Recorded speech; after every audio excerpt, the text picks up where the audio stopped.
to start.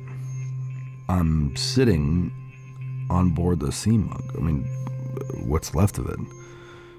Everything's still pretty confusing. I'll try and explain it as best as I can, for myself mostly, since I'm completely convinced that no human being will ever listen to what I'm saying right now. We crashed.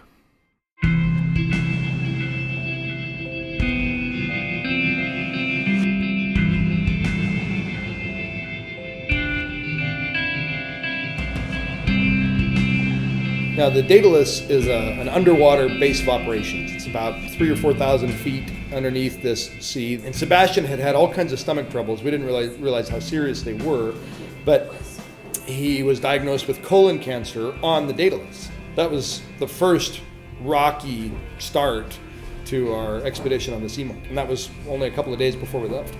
We were down there doing our first deep sea dive. We were at about 11,000 feet in the North Pacific Ocean, and we were observing this chain of hydrothermal volcanoes, like underwater volcano ranges. And we were looking for signs of the crash site of Dignité, and a vent, an underwater vent, erupted. It blew and hit one of our plexiglass windows. So that water gets to be like 700 degrees Fahrenheit or something, and it literally melted and breached the hull of our submarine.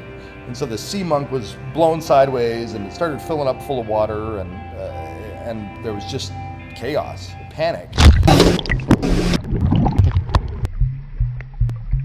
We didn't really know what was going on. We kind of were looking out through the porthole windows and trying to grab whatever glimpse we could. I remember the only thing I did see was kind of a tunnel mouth with some kind of snotty, phlegmy, gooey substance across the front of it.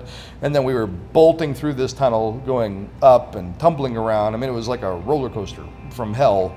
And we get shot out into some kind of underwater cavern. Our submarine hits and bounces like a car rolling in a car crash, and we get literally flung out of a hole in the ceiling of our sub about 6 or 8 feet long and spat out onto dry ground.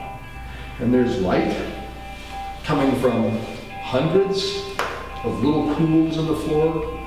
And I turned to look behind me to see what was going on, and there, I mean, out of my wildest imaginings was this monster, this huge 7-headed, lobster-looking, hellish thing.